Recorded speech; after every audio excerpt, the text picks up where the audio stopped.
Seguimos en Ayer y Hoy, y en este segundo tramo del programa vamos a dialogar con Miguel Ángel Velázquez.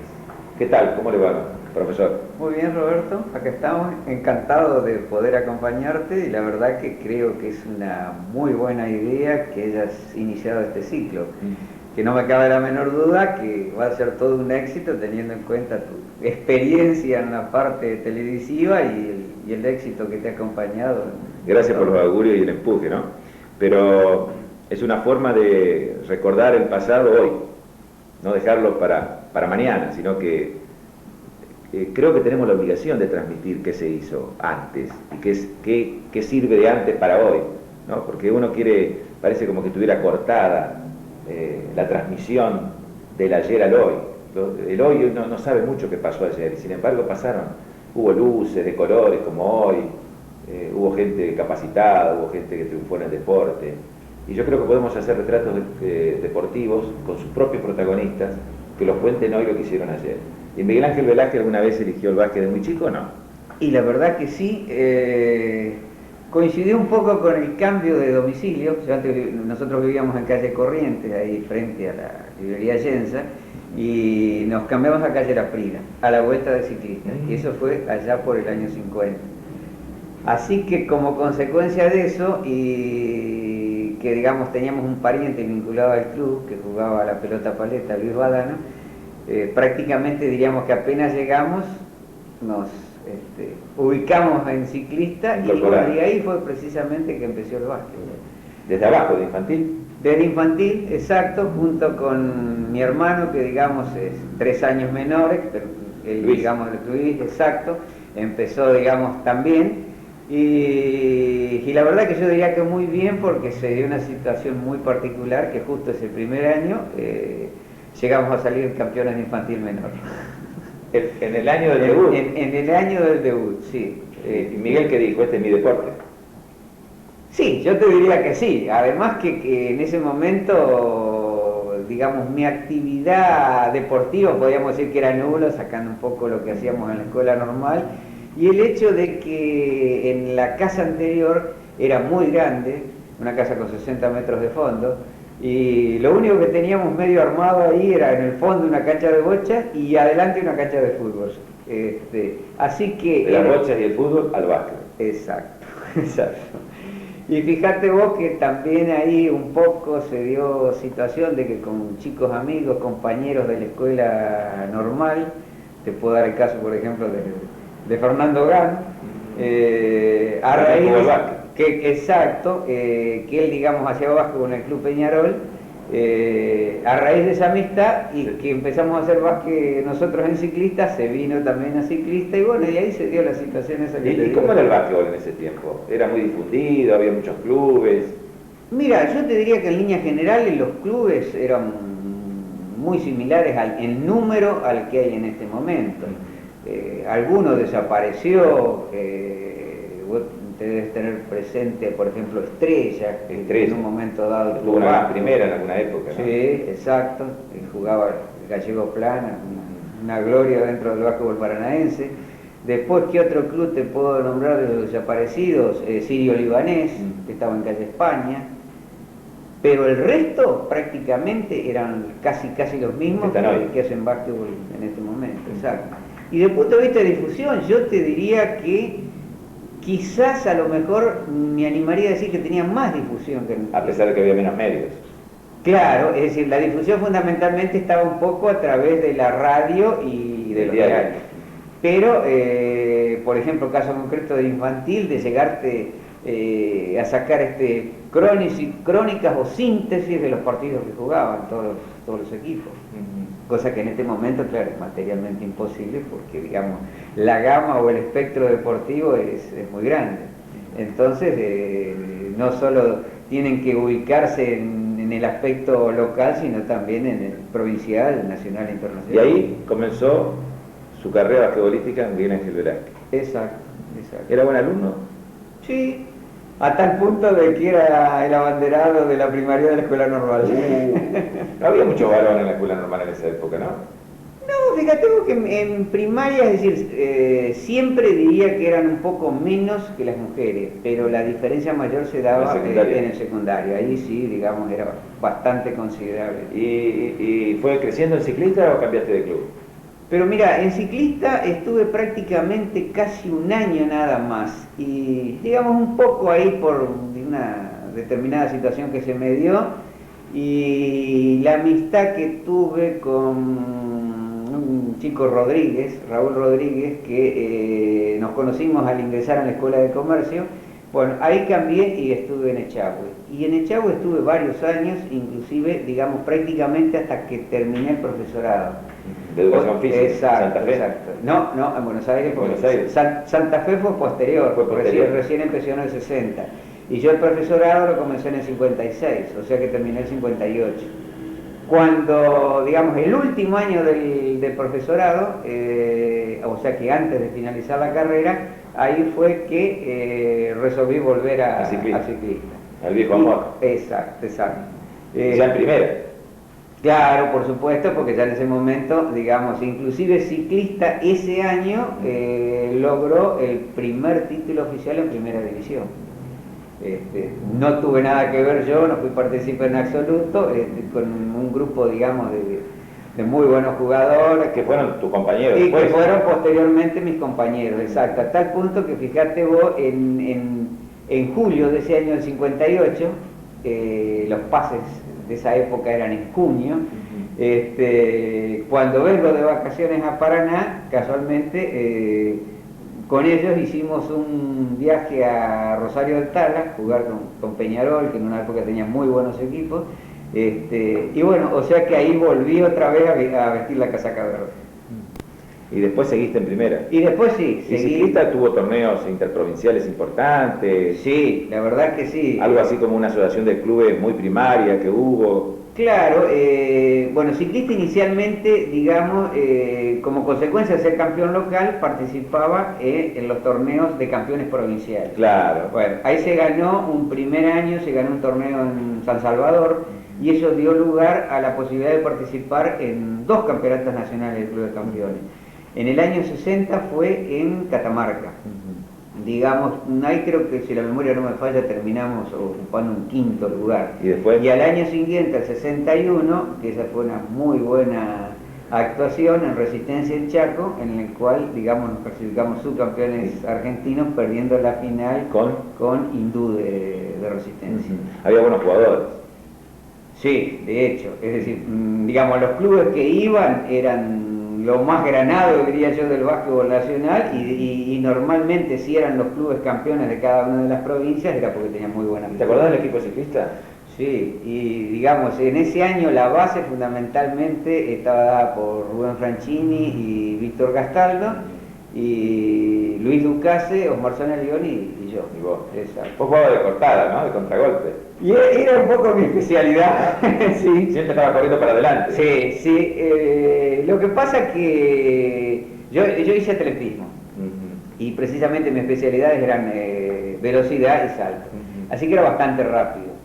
Y en ciclista un poco se daba la posibilidad de esa. Rebote de Gastaldo, Franchini. Claro, exacto. Sí, teníamos mucha recuperación de rebote a través de ello, y lo mismo Cacho Ducase, Luis Corrado Ducase, sí, que también era muy rápido, así que, inclusive mi hermano, que también, digamos, en determinados momentos jugó, me aprovechaban bastante bien, cosa que yo ya había hecho también, fíjate vos, en las divisiones inferiores de Echagüe, a través del famoso Lechuga Coliñón, que una de sus características era muy rebatero y te boleaba la pelota, así que cortaba con mucha facilidad, o sea que yo ya empecé, digamos, un poco en ese... ¿Qué tan rápido era en atletismo? 100 metros.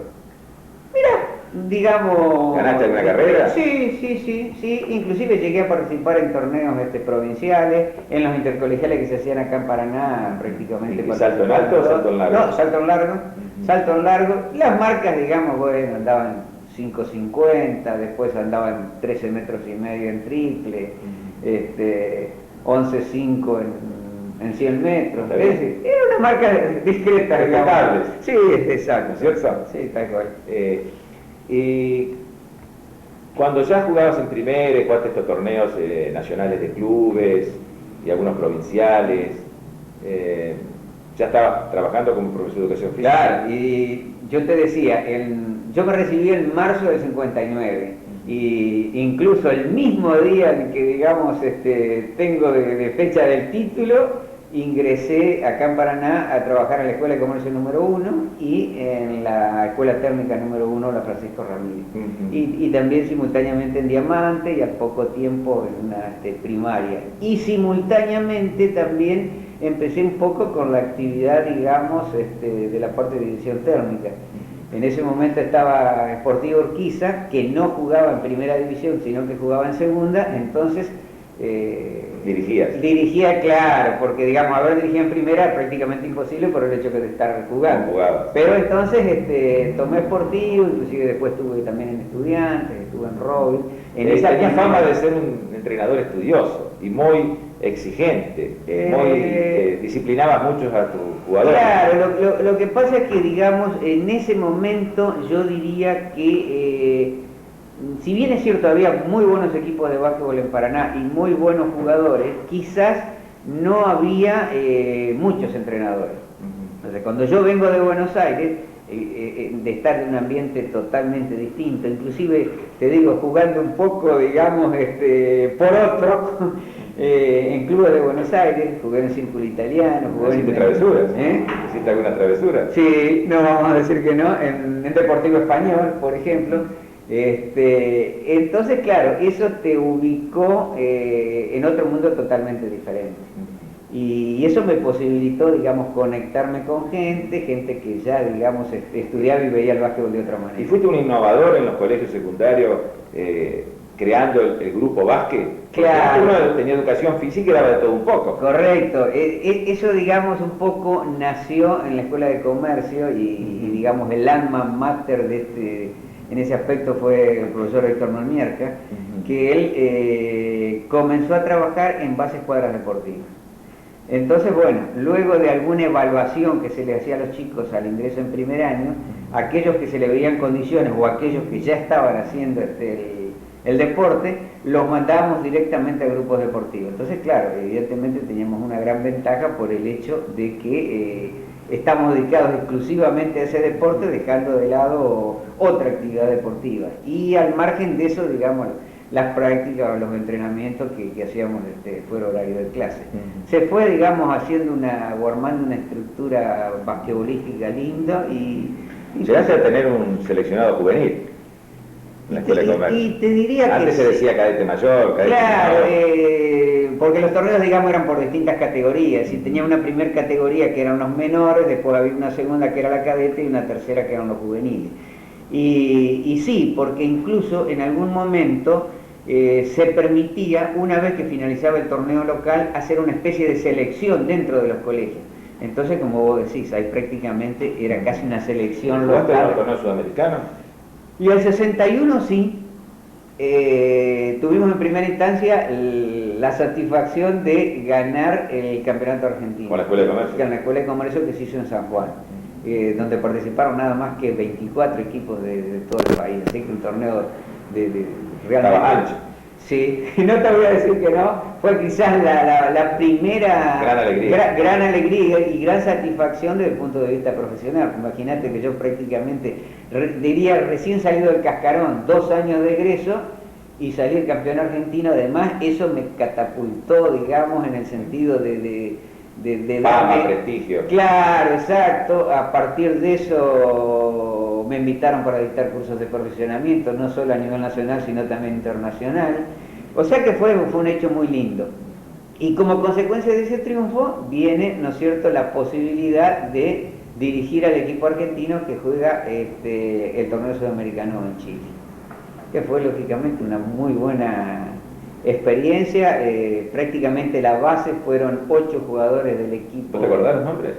Sí, cómo no, y te puedo nombrar a Enrique Medrano, Ricardo Romero, Gustavo Cerini, Destri, la Juana Laurencís, Emilio Gán, José Moscovich, y bueno, yo creo que... Chito de Palo. Creo que te los nombré a todos los que... Wow. Mira, es decir, ese equipo fundamentalmente tenía la característica Era muy técnico. O muy disciplinado. Te falté de nombrar uno que ahora recuerdo en este momento, que fue Chumbi Velasco. Era muy disciplinado, muy defensor, ¿no es cierto?, de su tablero, y eso le permitía, digamos, después, con algunos pequeños trabajos ofensivos, compensar a veces la falta de grandes valores individuales. Exacto. Te digo, creo que haber tenido muchos mejores equipos que ese por lejos, y sin embargo después no se dieron resultados. Por ejemplo, un equipo que fue a Marco Juárez, realmente era, yo diría, un equipazo, y bueno, y sin embargo, bueno, se llegó hasta cierta instancia, se perdió la semifinal con Córdoba, que tenía muy buen equipo, y después se logró un tercer puesto, pero con muy buenos jugadores, que sé yo, te puedo hablar de Kiko Sors, Danielito Oliva, también la Juana Laurencit, Jorge Llori, todos muy buenos. Mario Cipriani, o sea, extraordinario. Sí, Daniel Cooper-Basser, muy buenos jugadores. Y no llegaron. Cachito Ducase, y sin embargo no se llegó en otras ocasiones. Y el otro equipo con menos nombre, menos apellidos, tal cual, salieron campeones de Argentina. Era muy obediente con el técnico. Quizás, no, los otros también, te digo que en ese sentido no puedo quejarme, porque normalmente con todos los grupos que me manejé, me he manejado muy bien, y creo que lo más importante de eso es que poder volver a encontrarte en este momento con muchos de ellos, acordarnos de esos gratos momentos. Y la fiesta deportiva que eran los intercolegiales en Paraná con tribunas llenas, hoy no se da más. Bueno, mira, recién casualmente con Pocho conversábamos un poco hoy, antes digamos, de que él pasara acá de la nota, y decíamos de la gran diferencia que veíamos en el campo deportivo, porque yo creo que no solo fueron los intercolegiales. Yo te puedo hablar del año 61, nuestras finales, ¿no es cierto?, con Recreativo, pero estadio lleno, que había que hablar de, no sé, 2000 y pico de personas que permanentemente vos las tenías en la cancha, y vos en este momento vas a un torneo de primera división y bueno, no sé, si encontrás 15 o 20 personas viendo el partido. O sea que, digamos, en ese sentido ha habido un cambio muy grande. Porque el básquet no decayó, progresó. Hay otros atractivos, hay falta de incentivos. Y es algo que realmente uno a veces lo piensa y lo analiza y no le encuentra realmente una explicación. No podríamos decir que un problema económico. Puede ser también, es decir, quizás sí, que a lo mejor antes la gente disponía de más tiempo y tenía muchas más posibilidades como para, digamos, dejar cierta parte y dedicarla o a trabajar en el club, que era una cosa importante, o a ir a presenciar, digamos. ¿Y en el combinado jugaste como jugador? En el combinado sí, integré el combinado de Paraná, yo mira, por lo menos en 2 o 3 oportunidades, en algunas, digamos, sí, acá salimos campeón entrerriano. La selección entrerriana no la llegué a integrar en ningún momento. Después sí estuve un poco en la parte técnica, colaborando con José Arene, fundamentalmente en el trabajo de preparación física. Y fuiste a los campeonatos argentinos como jugador físico. Exacto, estuvimos, creo que fue allá por el año 66, que fuimos con la selección a San Juan. ¿Y cuántos años hace que te alejaste de dirigir? Y mirá, de dirigir, y yo diría que ya debe ser aproximadamente... Bueno, de dirigir en la parte de intercolegial, ¿no es cierto?, estuve dirigiendo hasta el año 80. Y después, un poco primero accidentalmente, a raíz de un problema que tuvieron con el técnico, y después ya por varios años más estuve dirigiendo toda la parte de divisiones inferiores, incluso la primera de ciclista. Y mirá, tiene que haber sido allá por el año, y fue más, o sea que tiene que haber sido como hasta el 80 y pico. 85, 86. Sí. Después no dijiste más. Después además ibas haciendo una carrera paralela en tu profesión. Claro, exacto. Digamos, después un poco a mí ya se me complicó bastante el tema, porque a partir del año 83, cuando yo, haciendo el cargo de supervisor zonal de educación física, digamos, los compromisos y las obligaciones eran bastante claros, y entonces yo tenía que viajar, y eso me llevaba implícito que, digamos, tomar un equipo para entrenarlo era hacerlo a media, y no me gustaba, porque, digamos, yo tenía una línea de conducta y yo consideraba que se llegaba o se podía, ¿no es cierto?, aspirar a logros importantes si vos tenías una continuidad. Y eso de que vos hicieras una o dos prácticas por semana me parecía que era muy alejado de la realidad. A tu juicio, ¿quién era en aquel entonces cuando vos jugabas en primera división, después como técnico, el jugador que más admiraste, el que vos lo considerabas el más dotado? Y mirá, es difícil porque realmente, y difícil porque había muy buenos jugadores. Te digo, dentro del grupo de ciclistas... por ejemplo, hoy Gastaldo podría jugar. Yo estoy convencido que Ducase. Sí, no me cabe la menor duda. Sobre todo en el caso que me nombraste dos jugadores que no solo, digamos, poseían condiciones técnicas, sino también condiciones físicas. Los dos, digamos, con, qué sé yo, 1,90 y pico de altura, en este momento no me cabe la menor duda que podía jugar. Víctor casi 2 metros, ¿no?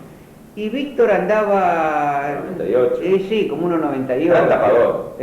Sí, excepcional. Yo te digo que de los defensores que he visto acá en Paraná, no sé quién realmente podía haber tenido las condiciones que tenía Víctor. Y si él se hubiera dedicado, ¿no es cierto?, no hubiera sido un poco un ninjera como realmente lo fue. Bohemio. Sí, un bohemio. Yo creo que podía haber trascendido a nivel nacional sin ninguna duda, por supuesto. Lo que pasa es que, claro, lo que vos dijiste vos hace un momento atrás, ¿cómo te podría decir?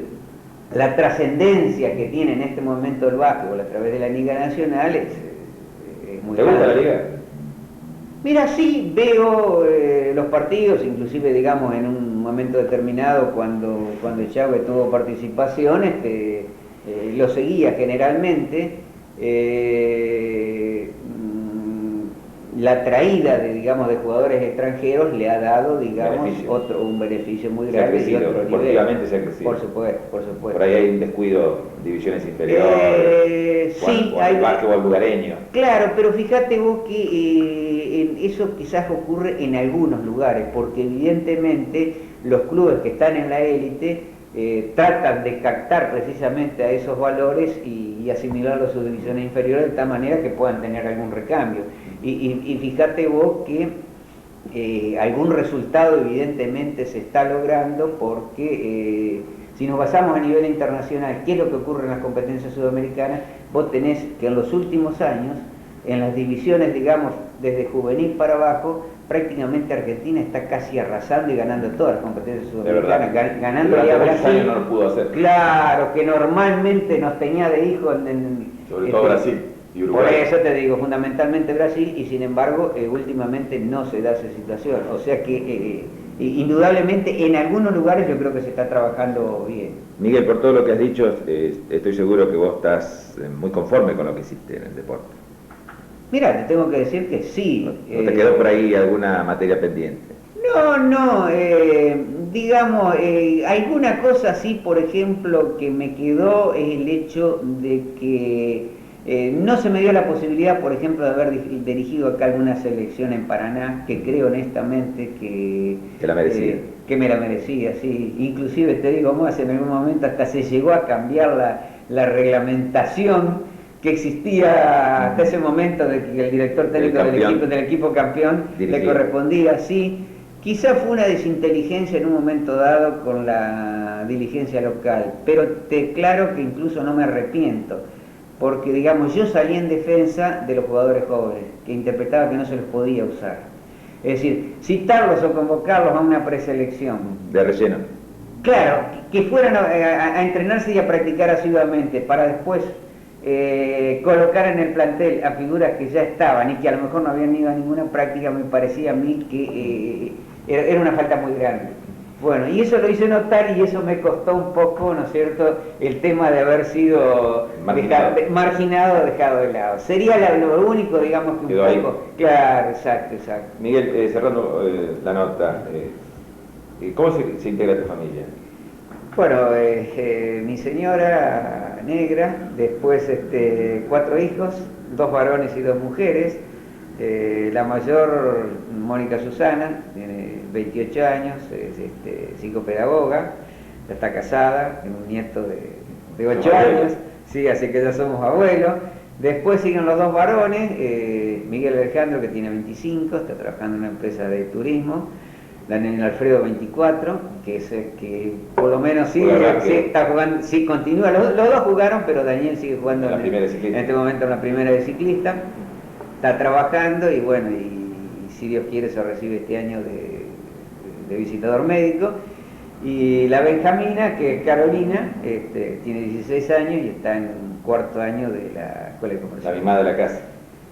Bueno, no sé qué decirte. Ahí al contrario, o digamos la que nos crea más problemas. Yo debo decir que era famosa la disciplina que impartía a nivel docente en los temas deportivos el profesor Miguel Ángel Velázquez.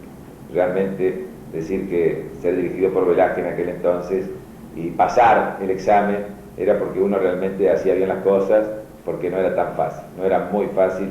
El tema de disciplina, de respeto, era intransigente el profe, como con mucho cariño le decimos todos hoy y ya hace muchos años. Es que yo creo, Roberto, que tiene que ser, me parece, la prioridad número uno. Es decir, donde no hay un orden, no hay una disciplina, no hay una continuidad en la acción, evidentemente yo creo que la sin disciplina y esfuerzo no se llega. No, por supuesto. Por más talentoso que uno sea, dura poco tiempo. Exacto. En cambio el otro te da una continuidad. Lo que pasa es que vos viste en estos tiempos que vivimos, a veces los valores morales y éticos lamentablemente se han ido perdiendo. Y es algo que yo creo que sí o sí hay que reconquistarlo nuevamente.